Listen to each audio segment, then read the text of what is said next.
Hi guys, I've been fiddling with the window face mask and I think I finally came up with a pattern that I like that is quick and just has the 2 layers of fabric. I'm not a professional sewer and I just kind of had to figure this out myself, so pardon the non-professional video and the shortcuts that I take, but I'm going to show you those because I think that they work faster, and the shortcuts are not ones that you're going to see any loss of quality in the end. So I'm just gonna show you some of my tricks for what I'm doing. So here I have the pattern on my fabric and I've cut out most of it already with my rotary cutter, including down the slit there. And I'm going to cut out the window. I do the same thing with the rotary cutter, just going from the corners across, and you can kind of see where the wheel hits the corner there. It's okay if you go a tiny bit past, but you try not to go too far because then it's a little bit tough to deal with folding that piece of fabric back. So usually what I do is go around each side, being lenient on how far I go, and then when I try to pull this fabric out, if a corner is stuck, I can go back and fix that corner a little bit. So we've got little threads here. You can also go back in with your scissors if you need to get the corners, but that just works the best for me. And then I do take my pen and mark. You have to make sure that you have right sides together, so you're marking on the wrong side. I do mark these, although we don't, these part right here, these two, you don't see when you flip them over. So if you need to see them on the other side, then you would need to transfer them to the right side with a pencil, a fabric pencil that's washable. These here are just letting me see where I need to cut my corners. And the squarer you cut these, the squarer your window will be. I've done this with more than just the 2 layers of fabric too. You can do 4 layers at a time, or potentially 6 layers if you've got very sharp rotary cutter, so that you're not pushing the fabric as you're going. And then I'm bringing this to my iron and folding back the edges here. So on these, if you want a very square window, you have to make sure that you're not pushing more in the middle than at the edge. So get that very straight, as straight as you can, and iron that down. And I don't know if you can see, but I did clip a little bit past with my rotary there, but it still is fine. It's gonna end up past where I sew. So we do this on all 4 sides.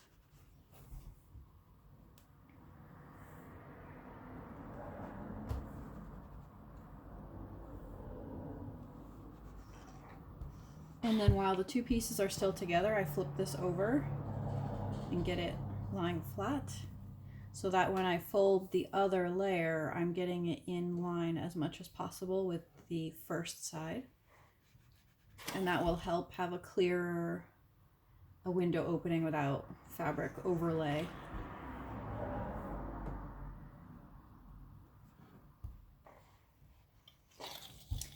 Some people at this point are using a glue stick or a hot glue gun to attach their vinyl piece to one side of the fabric.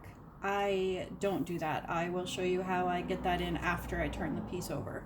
So we're going to take this to the sewing machine now, and we're going to sew a 3/8 inch seam from the peak and down the side and along the bottom to where the dart is on the bottom, and then we're going to skip over and do that on the other side. So we're leaving these 2 dart areas open. Okay, so here we are on the sewing machine, and we're just going to drop our needle and sew around.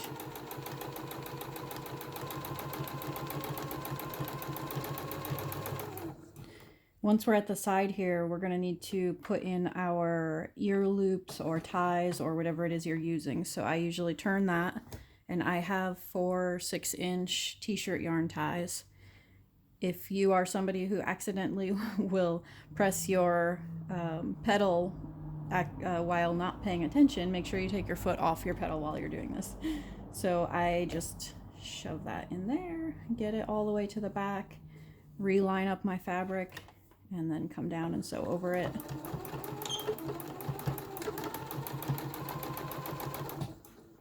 I'll get ready for my next one. On this side, you need to estimate the 3/8 inch seam that you're going to need on this side. So I just push that down a little. You get pretty good at estimating after doing a few.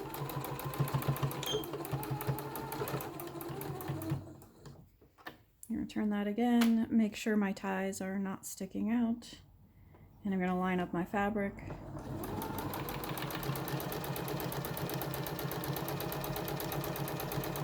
And go right off the end. And then we'll lift our needle, and without cutting or anything, we'll just get to the other side here, get our fabrics in line. I do not like pinning or clipping, so I take all those shortcuts.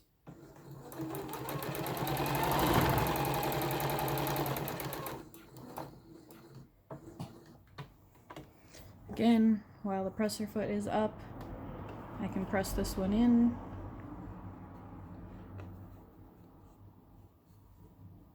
Get my fabric in line over here again and go over that.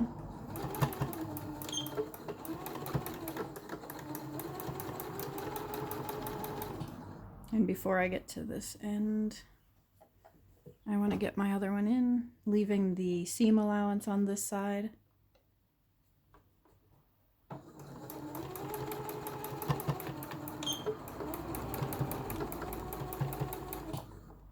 And we're going to turn, get the ties out of the way, and line up our fabric again.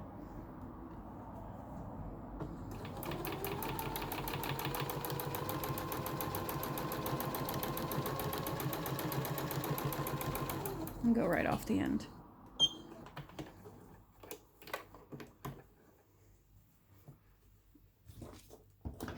Clean things up a bit.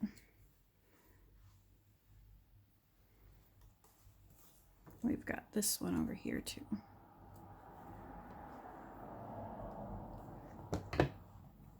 So we're going to turn this inside out now and start working on the window. So this is easy to turn inside out through here. And again, this is one of the reasons that I don't like to glue the window on, because I feel like it would be more difficult to turn being careful about all this wrinkling in here and that glue holding.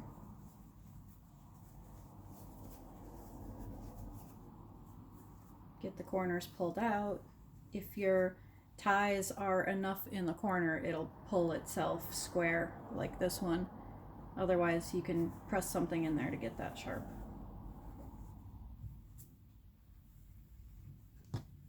So now we're going to line our window up. This is important too for a clean finish.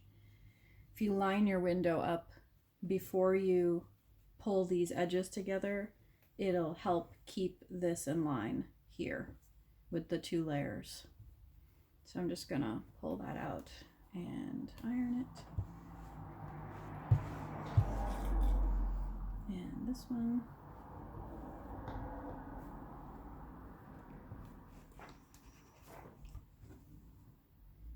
Get around all the edges.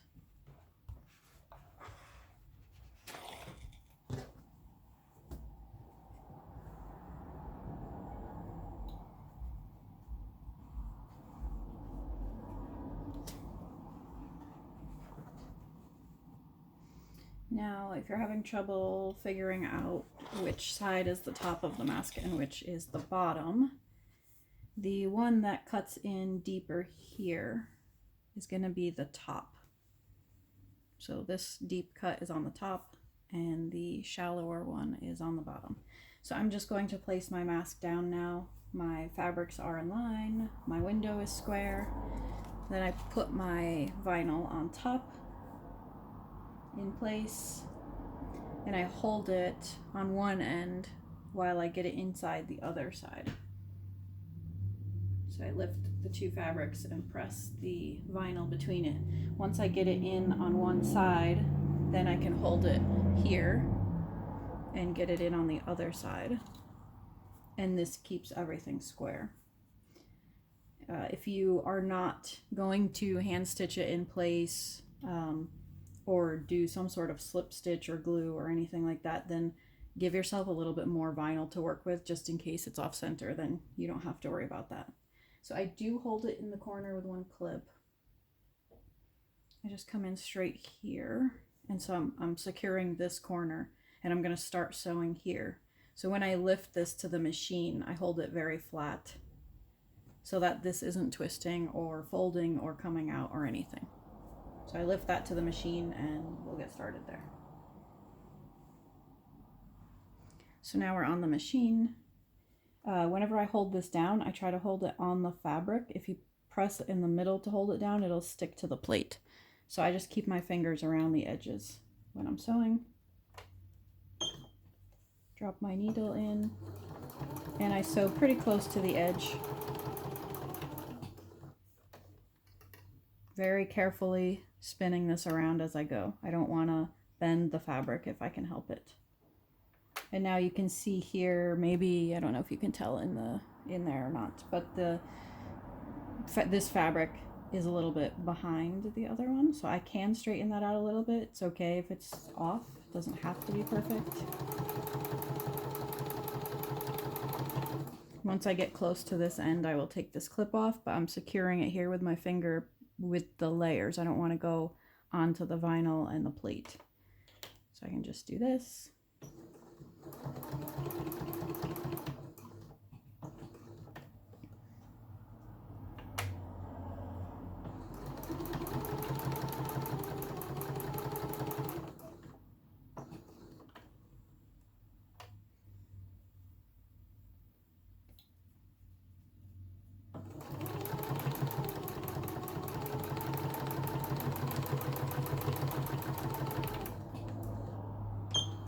Okay, and there we go.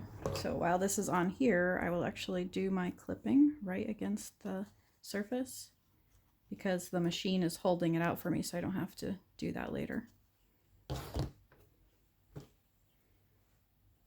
And now the last step is to do our darts. So if you have a side that you like better than the other, then you can make that the front. I like this side better. So I'm going to put those two sides together when I do my dart. So we're going to line these up, and then when we sew, we want to make sure we come down to where we cut. So you're going to start, it's going to be a 3/8 inch. So I'm starting it here. You can do a locking stitch if you like. And then I'm going to aim for my cut there.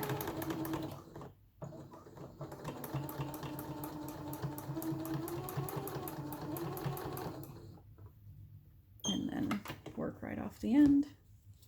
So this starts as a 3/8 inch seam and then tapers down to where I've cut it. And then I'm going to do the same thing on the bottom. Line this up. Get my 3/8 inch. I'm going to give it a locking stitch. I find the locking stitch works better for a hold versus the back and forth.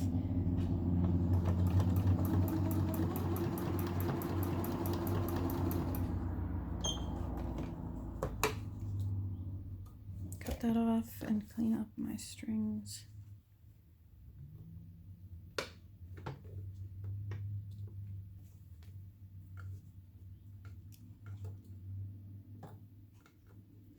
So here we're going to just finish this by ironing the seam separated.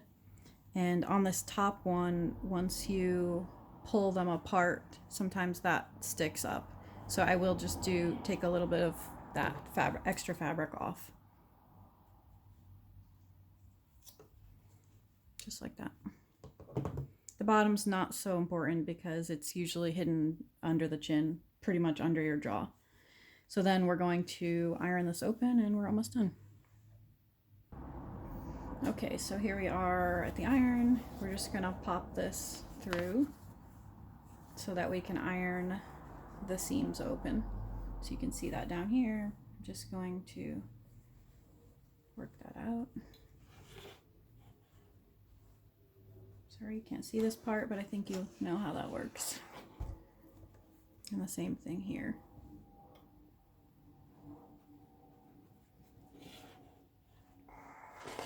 And then the last thing that we have to do is just make our loops with our ties.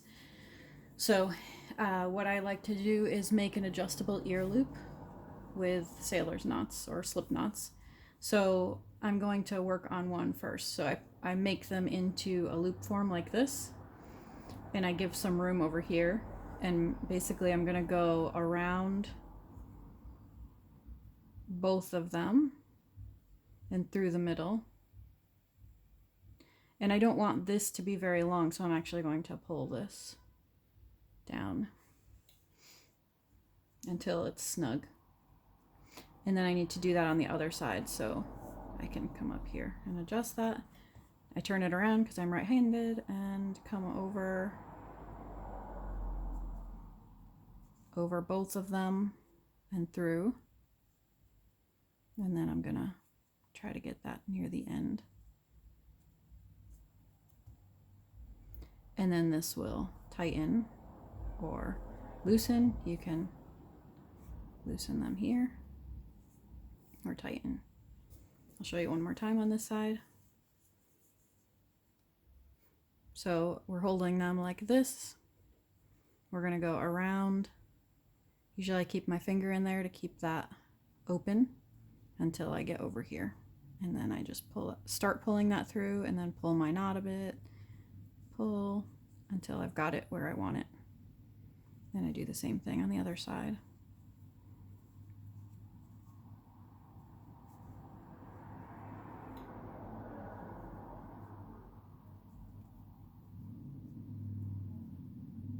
All right, and we have a finished mask. And again, if you're having trouble figuring out the top and the bottom sits very flat like a shelf and the top angles up.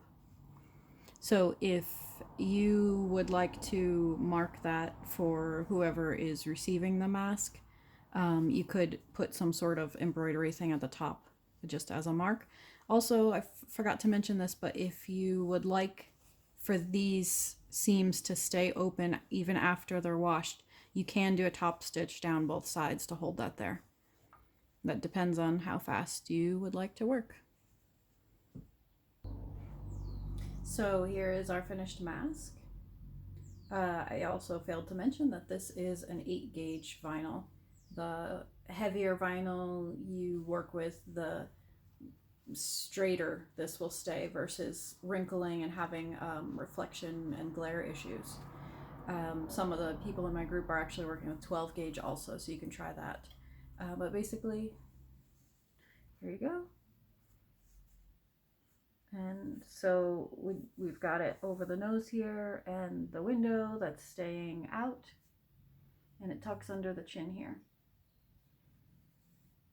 And if you want to avoid the fogging, you can wipe some dish soap on the inside of the vinyl. All right, that's it. Let me know how it goes, guys. Thanks.